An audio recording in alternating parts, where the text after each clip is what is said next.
Up next is Carter Niemeyer. Welcome back to Sedona Wolf Week. We're so glad to have you here. Directly after will be a live Q&A with Carter. Have your questions and comments ready. And Carter, take it away.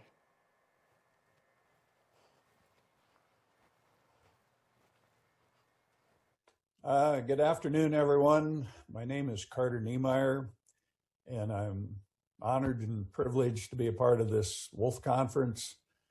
And want to introduce myself quickly to some of those who have not heard of me, because I presumed everyone has heard of me. I live in Boise, Idaho, and I've been part of wolf recovery for about 40 years. So I've accumulated a lot of experience in the field during that time. And as a result of my opportunities and experiences working with wolves, I've written 2 books. First one is titled Wolfer. It came out in 2010, and then I did Wolfland, come out in 2016. Those are both memoirs talking about my life and adventures around wolves. And I also want to announce that we just did an audio book of Wolfer that is going to be available by the time this conference gets going.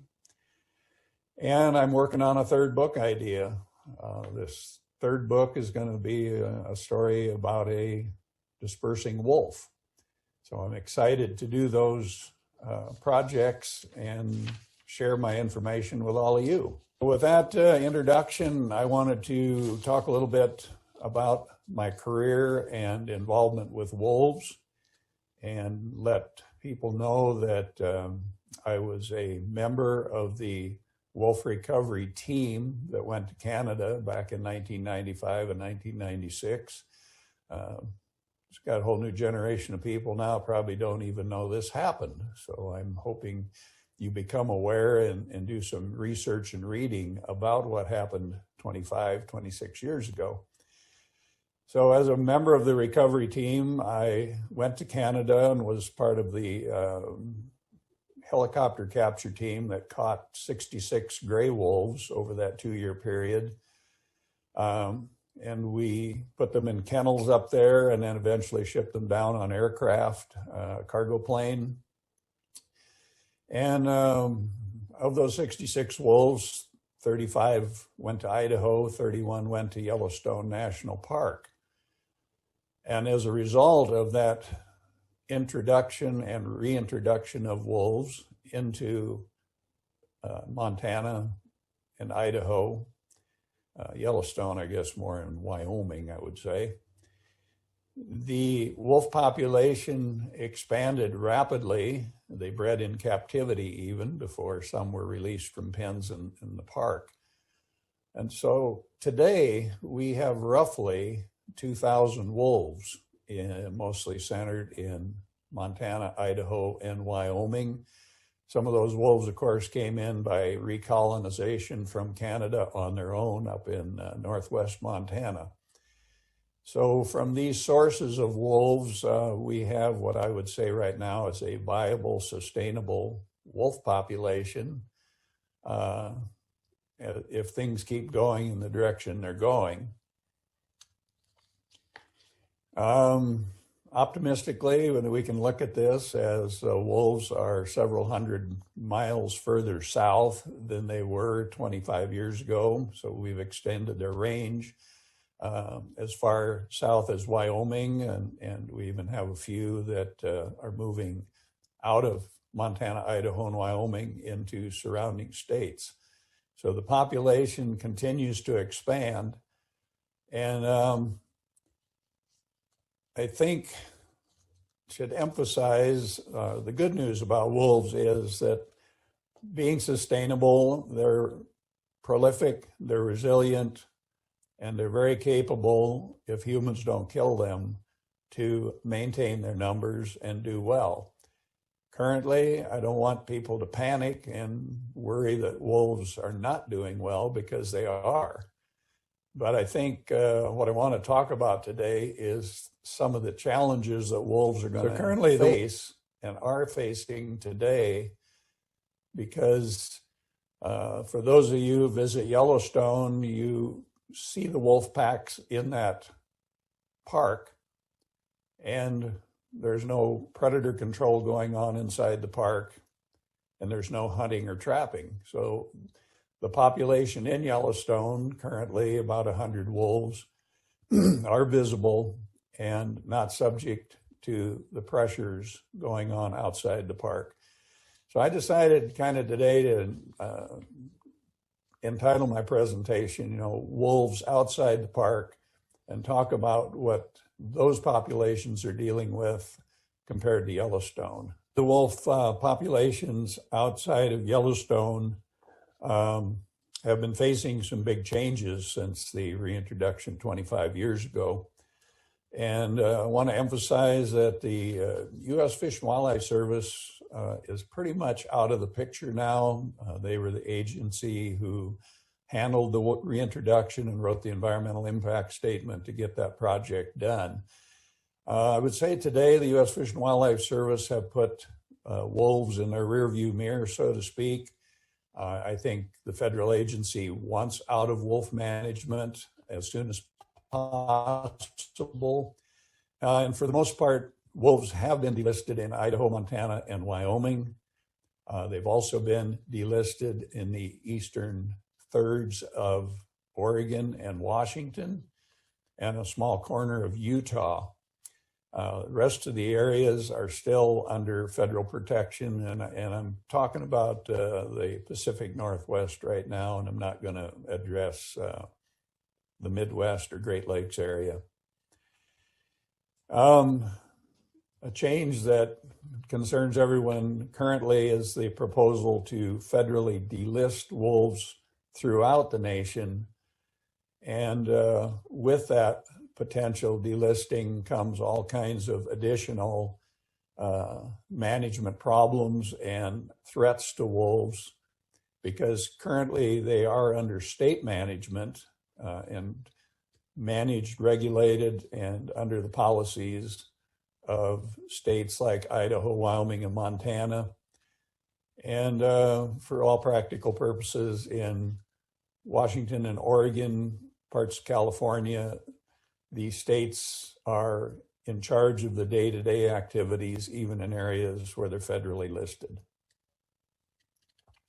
So I guess in summary, before we move on, I just want to say that right now wolves are pretty much on their own, and what wolves are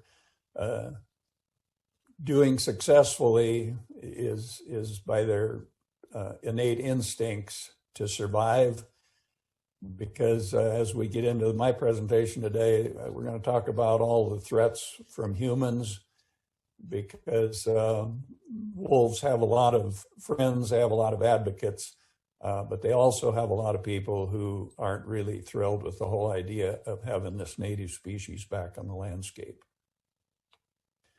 Another point I want to make before I get talking too much further is to remind people of how precious our public lands are. They make up a tremendous portion of the western United States. I mean, we're talking over 600 million acres of public land that belongs to you and me. So there is some leverage in how wolves and other large carnivores, large predators are managed. So remember that we have strength in numbers, and that the public lands do belong to all of us.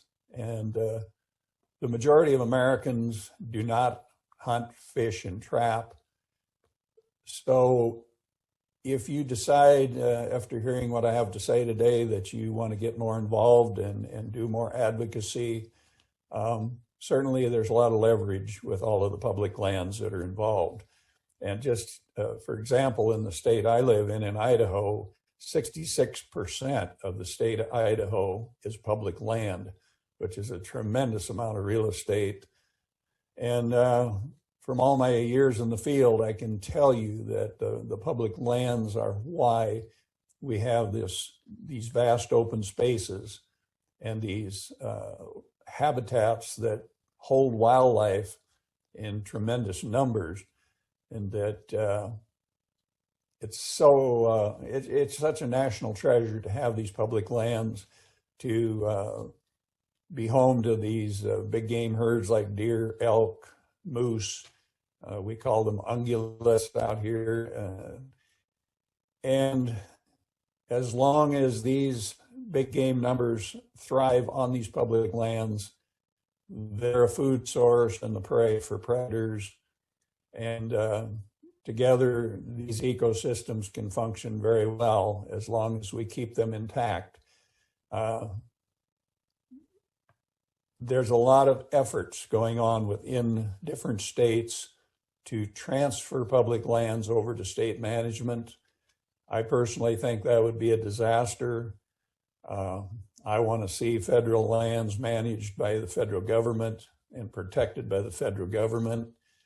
And while the states feel that they should be sold off or transferred over to state management, I just soon see more public land than we already have. So we'll move on and talk about wolves outside of Yellowstone National Park. So I'm going to read something here just to remind you that gray wolves, Canis lupus, are native species, and they were once among the most widely distributed wild land mammals. They inhabited most of the available land in the northern hemisphere. And due to destruction of their habitat and persecution by humans, they now only occupy about 2/3 of their former range and only about 10% of their historic range in the continental 48 states. So how many wolves do we have? How many are we talking about? Well, right now in Idaho, we have an estimated 1,000 to 1,500 wolves. That's good. And I think Idaho at this point is nearly saturated as far as wolf habitat that's occupied. So any additional wolf population growth in the state will probably be outward into surrounding states. Montana estimate they have about 800 wolves. The state of Wyoming estimates they have about 300 plus wolves. And of course, there's the population in Yellowstone itself, which is about 100 wolves, give or take. Wolves have expanded out of the recovery areas of Idaho, Wyoming, and Montana. So currently there's probably 120 plus wolves in the state of Washington, mostly in the northeast corner of the state. Similarly, in the northeast corner of Oregon, there's about 145 wolves in that region of the country. And again, most of those wolves, the source of them came probably out of Idaho and possibly also out of the provinces in Canada. Interesting story is that a wolf that I collared here in Idaho years ago dispersed out of Idaho, went into the Eagle Cap Wilderness in northeast Oregon, had pups. One of them was OR7. That wolf dispersed into southwest Oregon, and eventually a progeny from that wolf in southwest Oregon is a source now for a population to possibly happen in the state of California. And I understand now there's about 14 wolves in California, mostly in one pack over in the Susanville area. So again, these are all good things. The wolves are expanding their range, and for the most part, as long as they keep doing this, they're sustainable and they're viable. So what's happening outside of Yellowstone National Park with wolves?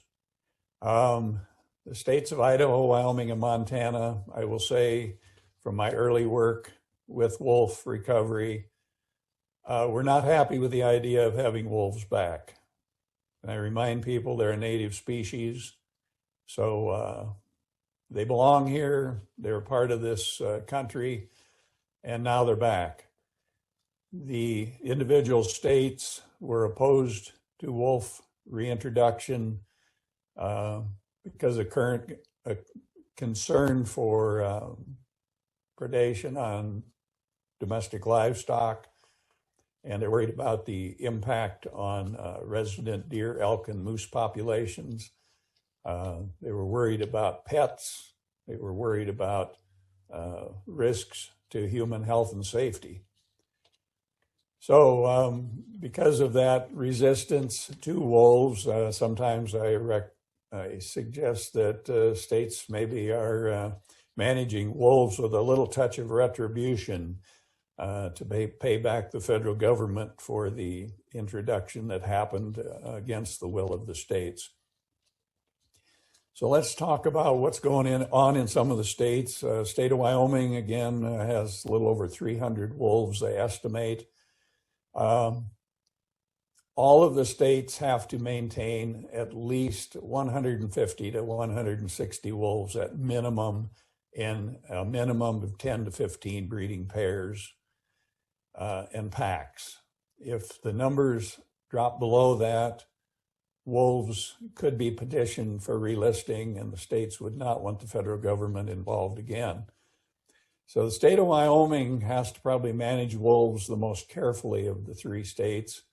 They allow hunting, but no trapping in a northwestern trophy zone, just south of Yellowstone National Park, that includes areas of Teton National Park, over East Dakota, and then south. In that area, they must have a quota of wolves killed, and they're keeping that at around 40 or 50 so that they don't overkill the wolves in their state. 85% of the state of Wyoming is open as a predator zone. Wolves can be killed year-round in that portion of the state. Probably an estimated 40 to 50 wolves live outside in the predator zone. They can be killed year-round by any legal methods. And probably 35 to 40 of those wolves are killed annually. So quick summary of Montana is that they also are able to manage wolves as low as 160 animals, but that is not a goal of Montana to take those numbers down that low. So out of the 800 remaining wolves that live in Montana, the state allows a liberal take of at least 5 wolves per person, and those can be killed by hunting and trapping. And the state of Montana, I would say, there's an effort to kill wolves, but of the 3 states, I'm going to probably talk most about Idaho, because if you want to see how to become aggressive toward wolf killing and retribution, I live in the state that are the masters of that practice.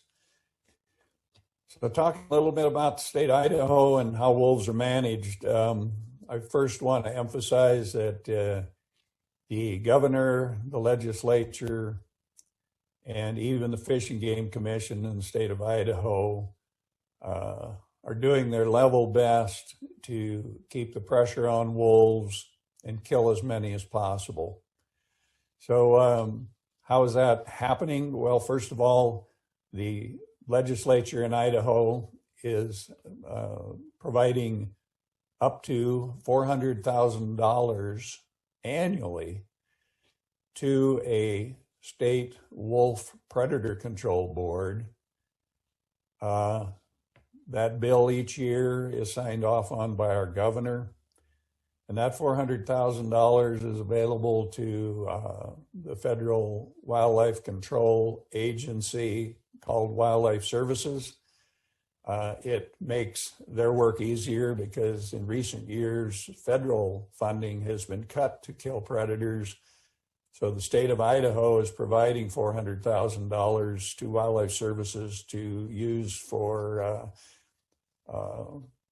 mainly for aviation purposes.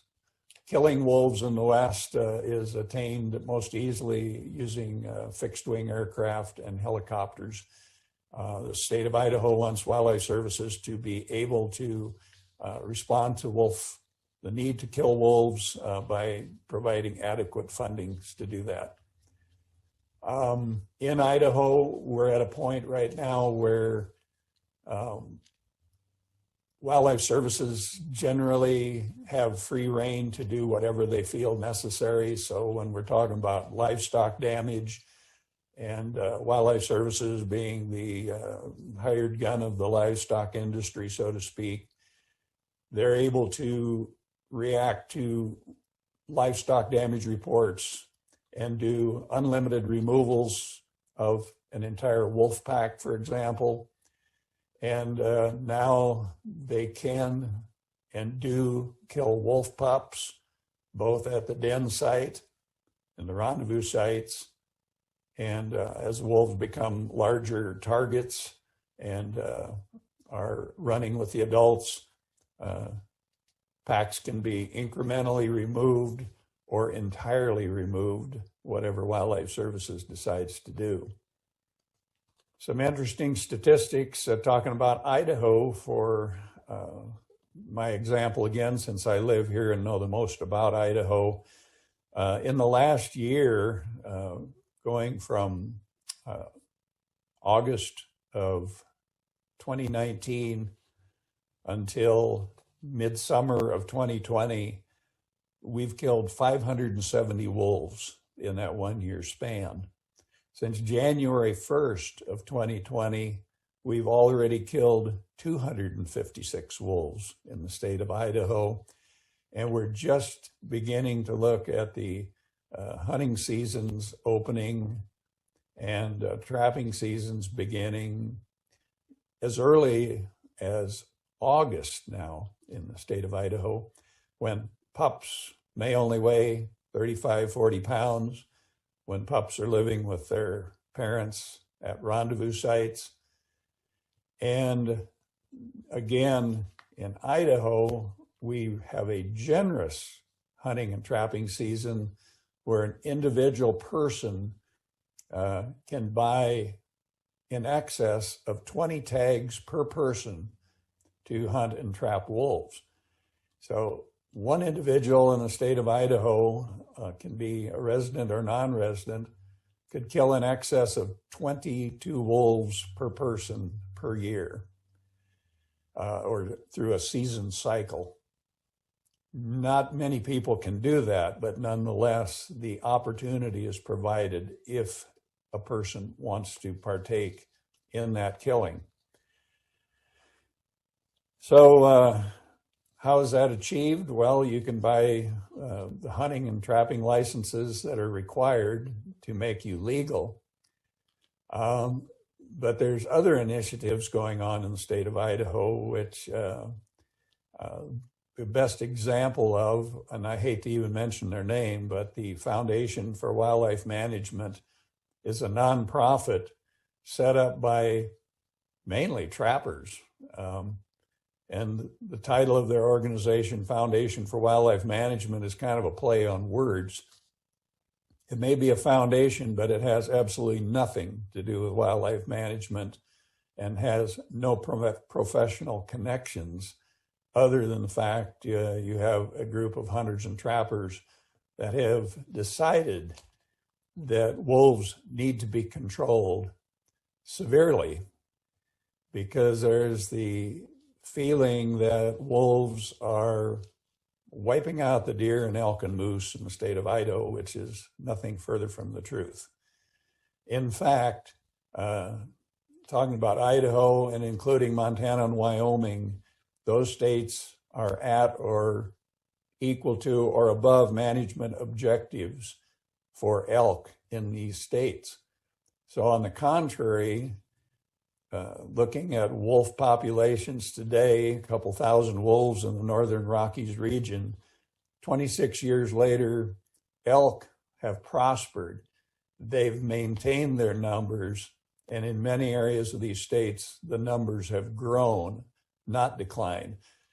So these groups who feel that wolves need to be controlled, including the Fish and Game departments, are basing it on a false premise, in my opinion, simply because elk are not in decline. They're maintaining very well. Deer herds, too, for the most part, are doing well. Moose numbers have fluctuated, and you can talk about brain worm and parasites. You can talk about climate change. You can talk about forest fires. There's many factors that have to do with the fluctuation in moose numbers. Generally speaking, about 60% of the wolves killed in the Northern Rockies region are killed more by hunters than trappers, actually, because when these hunting seasons open as early as August and continue on into January, February, March, the possibilities of people carrying guns and interacting with wolves is pretty great. Trapping more and more is being used and legalized, at least in Idaho and Montana currently. Trappers have started out kind of amateurish and lacking the skills, but now are learning more and more about how to catch wolves. In the state of Idaho, that's succeeded in a higher take each year annually of wolves. Ever since wolves were reintroduced 25, 26 years ago, the standard way of counting wolves has been putting radio collars on wolves and using those collars to count them, to look at dispersal, to look at how their territories fluctuate. And radio collaring has been labor intensive, very expensive, and it's risky. It's risky to the teams that had to count wolves using aircraft and so forth. Currently in Idaho and Montana, they've gone to new methods called patch occupancy now, where basically you look at wolf habitat that's occupied, and through various modeling techniques, compare where wolves live to where wolves can live. And that's how the states are estimating wolf numbers today. Besides patch occupancy in the state of Idaho, they're using trail cameras as of 2019 and putting those cameras out in certain matrix methods and using modeling, again, to estimate wolf numbers. So the way we're counting wolves has changed. I think, again, it's a positive way to count wolves, because I've never really enjoyed putting a radio collar on a wolf's neck. And I think the wolves would rather be counted in these less invasive ways than having to be caught in foothold traps or helicopter darted. So those are one of the improvements in how we count wolves. And another topic I just wanted to emphasize too, in the state of Washington, wolves are still fully protected under either federal protection or state endangered species acts. But I also wanted to point out that a couple of examples where Native American tribes have taken over management in Washington, and I've worked closely with both of those tribes, one being the Colvilles, Colville Indian Reservation, and the other one, the Spokane Tribe of Indians, and just make people aware that though wolves are protected within the state boundaries in Washington, that these tribes are sovereign nations, and currently they are allowing legal wolf killing on a year-round basis. It sounds bad, but so far 1 to 3 wolves are being killed annually on each of those reservations. So the fact is that inside of Washington, wolves can be killed by tribal members on these two reservations. They have one pack of wolves on the Spokane Reservation, the Huckleberry Pack. They have 5 confirmed packs on the Colville Reservation.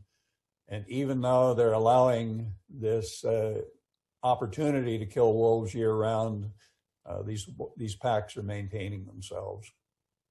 I just want to thank everybody for taking time out to listen to what I had to say.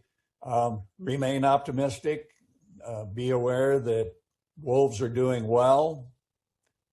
Maybe they can do better, but I want to encourage all of you to get involved.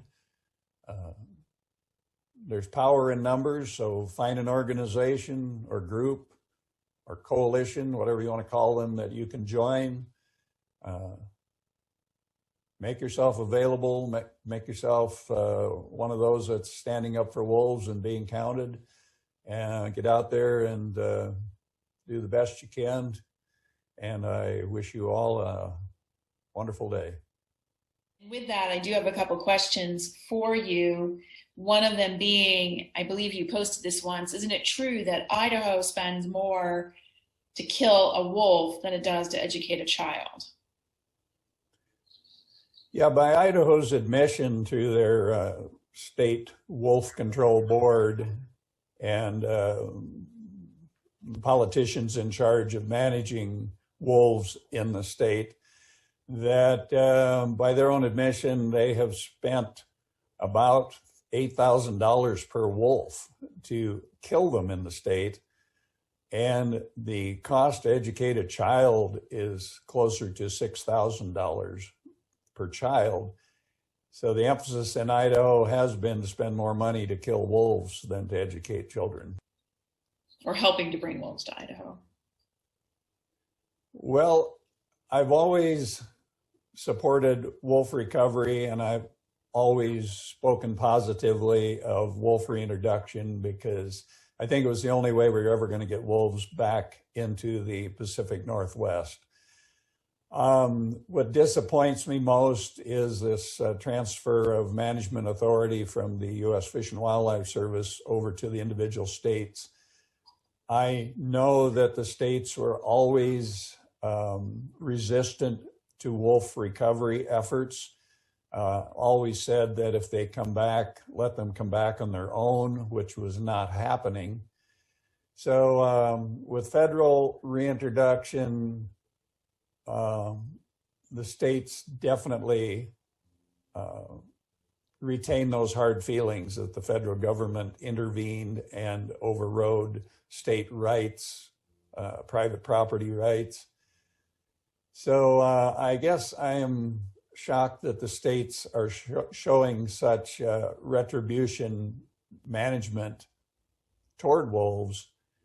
So yeah, I mean, at times I do wonder, as a society, if we don't speak up for wolves and push back on the management currently going on, I'm not sure wolf populations can remain sustainable, because it seems like we take one step after another to make it easier and easier to kill wolves, including using aircraft.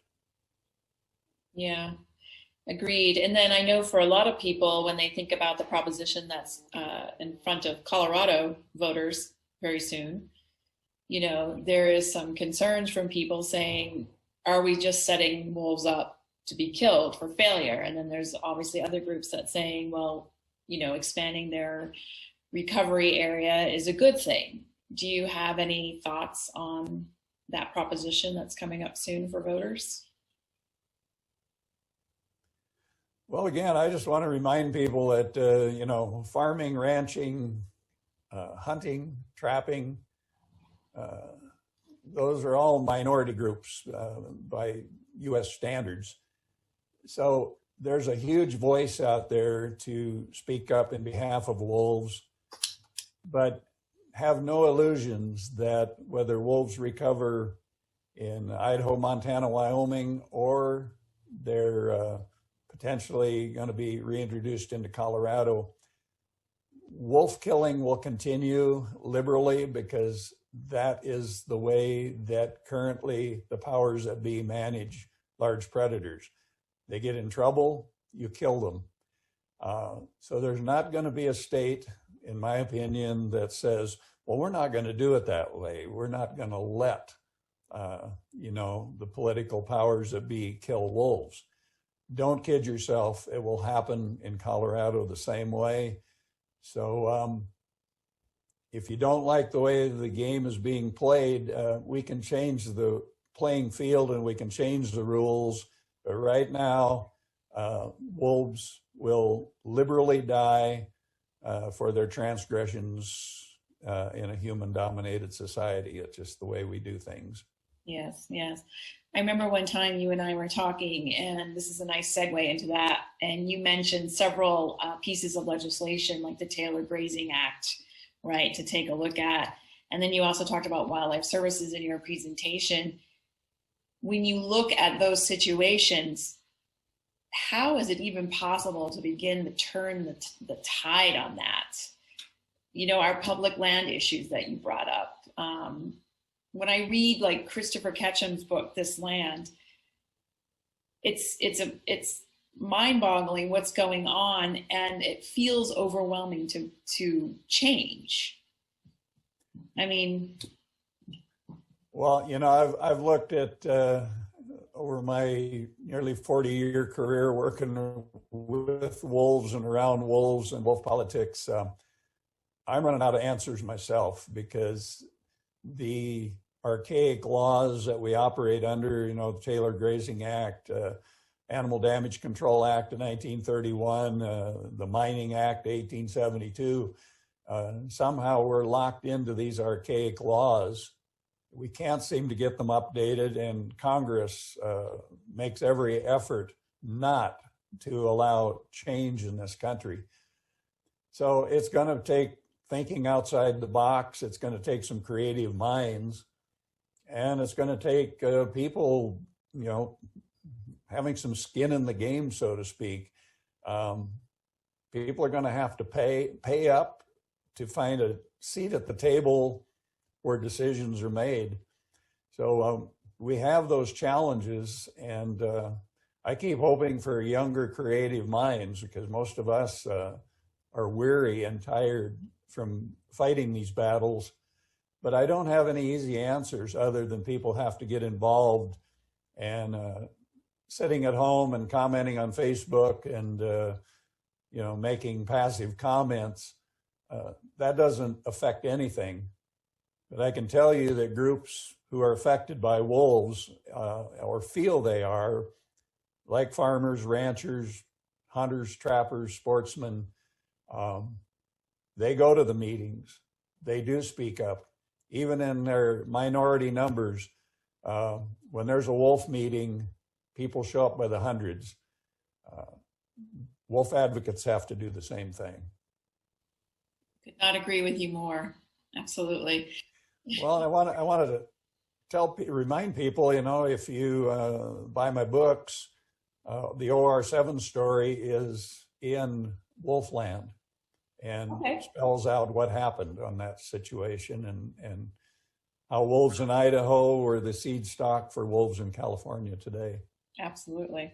You have again, I'm honored to get to speak to everybody, and I really hope that through your efforts and this conference and all the speakers, that we can light a fire under people to get involved and see if we can bring about the changes we need to make. Absolutely.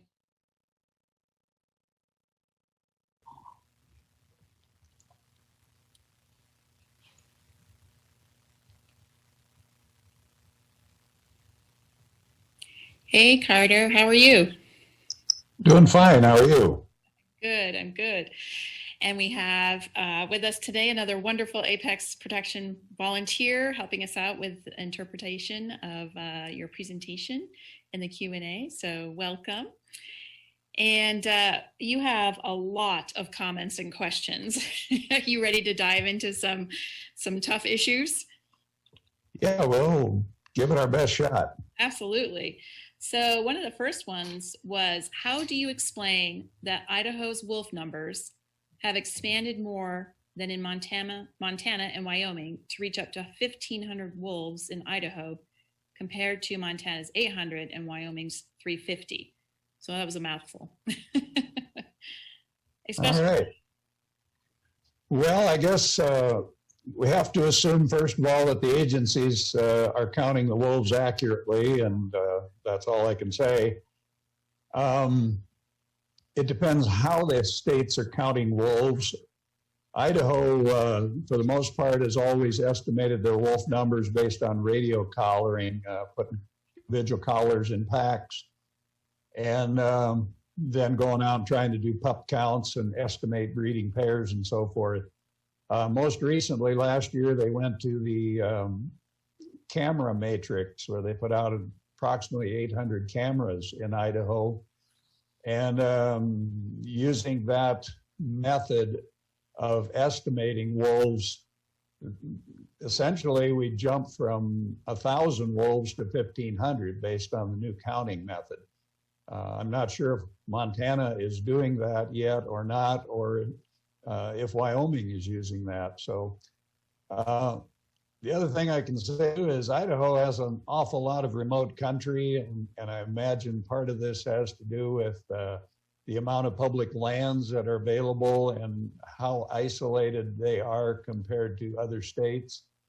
Idaho is pretty steep, pretty rugged, pretty forested. The wolves have a lot of protection. So I think the main thing is that Idaho's population has been sustainable. There's a high mortality rate, but so far they appear to be having enough puppies to replace their numbers from year to year. Okay, interesting. Well, you mentioned the trail cameras and the collars. Do you think that Idaho and other states are using those to track and kill wolves? Well, certainly in the early days, we put radio collars on wolves to estimate their numbers, count them, see if we were reaching the goals for recovery. So those collars work kind of like an insurance policy in many ways, and I think kept a lot of wolves alive because people were a little more careful. I think today those collars are being used against them. I think the states are sharing wolf locations readily because these states all want their wolf numbers reduced. That's why the generous amount of tags available, 5 wolves to people in Montana. And if you are a hunter and trapper in Idaho and get all of the tags legally and play the game, you could kill upwards of 30 wolves per person. So that's devastating to hear. Yeah. Yeah.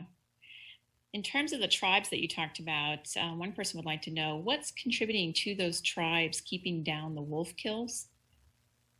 Could you repeat that question, please? So the tribes that are keeping the number of wolf kills down, they're wondering how is that possible? Is it because there's low numbers already?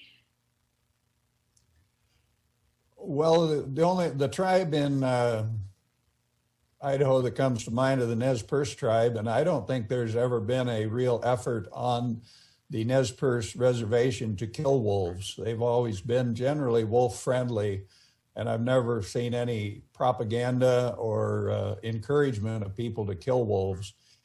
If you look at the sovereign nations in Washington, the Spokane and Colville tribes, they've opened it up already for wolf killing in those states.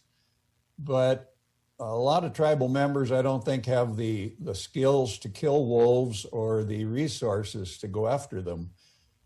So the kills in Washington have been maybe 3 to 6 wolves annually on the reservations, even though tribal members can kill them year round. I think gradually, though, more and more people are going to learn how to hunt them and trap them, and those numbers are going to go up. Oh, okay. Okay. Speaking of numbers going up, with the new political landscape in Montana with our recent elections, what do you think will happen to wolves in that state? Any predictions? Well, reading and following the conversations going on in Idaho and Montana, a lot of times on blogs. Idaho just keeps making things easier and easier to kill wolves. And there's a lot of encouragement by hunters and trappers in Montana to do the same thing. With the recent election of the governor in Montana, who is also a member, I see, of the Montana Trappers Association, I'm guessing that Montana will probably take steps to duplicate or copy what Idaho's doing. Yeah, it certainly seems that. I know quite a few people who have felt the same. In terms of, we talk about wolves being killed as well as other animals, predators, carnivores. Question came through that although Idaho and other states is providing funding for wildlife to wildlife services, because it's funded by taxpayer dollars in part, I do know that you can contract privately with wildlife services. But for the tax dollars that are used with wildlife services, what can U.S. citizens do or say to try and stop that or make it so they use it better, non-lethal, other options first? Well, being a resident of Idaho and familiar with the politics in Idaho, it's very difficult at this point for outsiders or even members of the Idaho residents, let's say, to change the way things are being done. In Idaho, we're a blood red state.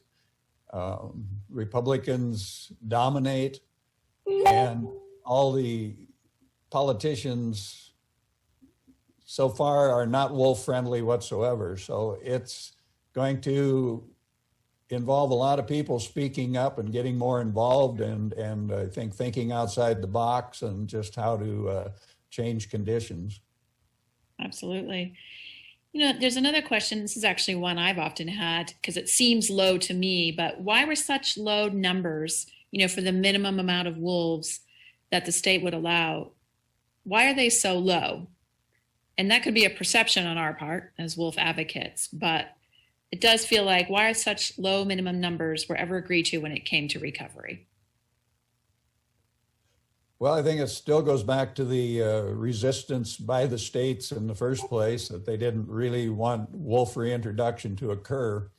So I think the states of all of the states have had a chip on their shoulder, so to speak, that begrudgingly we're going to manage for sustainable wolf numbers, but we're also going to keep those numbers down. It really doesn't make any sense if you look at the resident carnivore predators in these states. By far, mountain lions #1, black bears #2 are the principal predators of elk. Wolves are way down the list. So in the state of Idaho, for example, we have an estimated 3,000 mountain lions and 20,000 black bears. Those numbers are used often by the Idaho Fish and Game, and only 1,000 wolves. So it really doesn't make any sense why wolves should be persecuted and their numbers kept so low when bears and lions, obviously, and it's revealed in reports in Idaho, are eating a lot more elk. Right, yes. Yeah, it definitely has become a symbol of hatred, I think, for many. It's interesting because before we recorded your presentation, before the delisting announcement, and of course before the election where Colorado wolves, the proposition was approved to reintroduce wolves to Colorado. So I'd be interested in and I'm sure everyone else is your perspective on that. And also in terms of those wolves, should we fight the use of collars in tracking them? Is that going to do more harm than good? That's a question from a listener.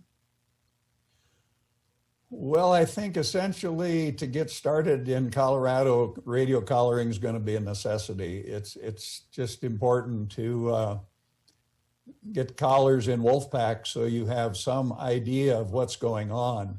Without that, it would be just next to impossible to estimate Are the wolves increasing or decreasing? And when Colorado comes out with a plan of how many wolves they want, the radio collars are going to, I think, be essential to know if they're approaching those goals. In states like Idaho, Montana, Wyoming, a lot can be done then with DNA and other follow-up methods of counting wolves once you have a lot of them. Then it's just a matter of protecting those wolf packs and not sharing a lot of that information with the radio collaring going on with the general public. Right. So I'm curious, is that something that you're going to be involved with at all? I have no idea if I'm going to be involved in much of what's going on the ground in Colorado. I certainly haven't been contacted at this point in time. I have done several workshops down there just trying to establish communications, with livestock industry people and give people just a general understanding of what we've learned up here in the last 30 years. Absolutely. Very valuable information. Gary, who lives in California, he would like to know what your prediction on the success or failure of a thriving wolf population in California, what that would look like. Well, I've been down there several times doing workshops and been in the field a little bit, rode around with some of the local ranchers up mostly in that northern portion of California where the wolves have shown up. I'm not optimistic that California has a lot of good wolf habitat, at least in that northern area, Wairika, Alturas, even over Susanville. And the problem I see in Northern California is it's awful dry or seasonably dry. And I didn't see a lot of beaver ponds, aspen groves, and things that wolves like. I saw that habitat just north on the Oregon side of the border, and I think that's going to shortstop a lot of wolves and provide better habitat there than Northern California. Okay. I've actually been to that area as well. And you're right, the habitat is it's dry, more deserty, lots of brush, that sort of thing. Heidi Clark actually has a couple of questions if we want to bounce back to Idaho and their trail cams. Very interested in how those were funded and what's the use that those are really providing. Do you think it will eventually be detrimental to the wolves? To the best of my understanding, the cameras are put out in a random sampling method. I'm not sure how they arrive at that. I think the state is broke up into quadrants, and the cameras are placed not specifically on a trail or road where there's wolves located. So they're put out wherever the sample says to put them. They're not scented or baited to attract wolves.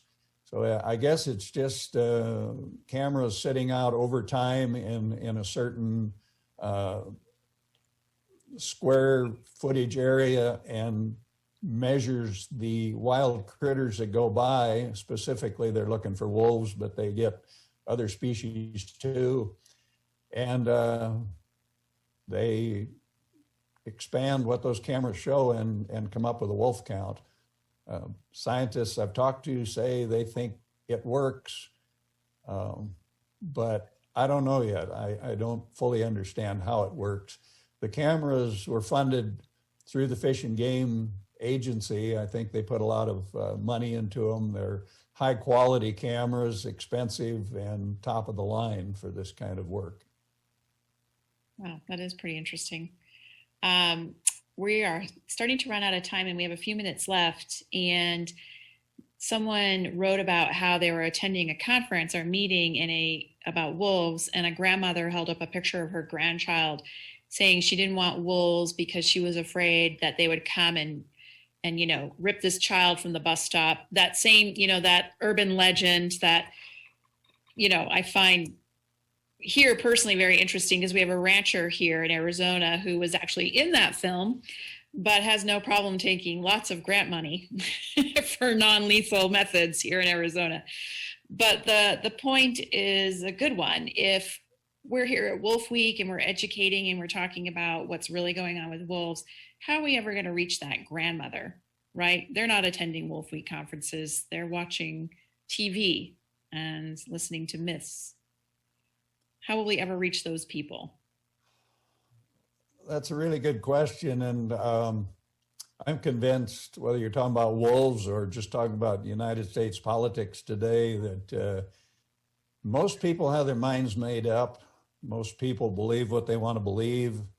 And most people seek out information that supports what they already believe. So the education starts again, I think, in the schools with kids. And I think seeking out willing audiences in the national public and getting the facts, the science, and the reality out to as many people as want to listen and learn. But there's going to be a tremendous resistance in the rural portions of the United States to get people to accept wolves. It's just so much negative propaganda out there. And I think most people who are probably tuned in today know that it's pretty much mythology that they're a threat to the livestock industry, that our big game herds, Idaho, Wyoming, Montana anyway, our elk numbers are as high as or higher than they were 25 years ago when wolves were introduced. Wolves kill some livestock, but certainly are not impacting the livestock industry. And we haven't really had, we haven't had any attacks since wolf reintroduction in the lower 48 states by any wolves in this region of the country. So those are all fallacies. And we continue to try and tell people with an open mind that some of those concerns are really not the reality of the situation. Right. Educate, advocate, keep going. That's a great message to end your presentation on, Carter. I know everyone could keep talking and listening to you all night long. Well, it's a little more fun talking to a real audience. I know. I could not agree more. I have to tell you, it's very lonely in this ballroom for anyone who's ever been to Wolf Week here in Sedona. So, and please say hi to Jenny. I see her floating back and forth behind you. And hopefully in 2021, we can all be in person again. Well, I thank you all for your technical support. And without Jenny, I probably wouldn't be sitting in front of this right now, even talking to you. All right. Thank you so much, Carter. We'll see you soon. Thank you.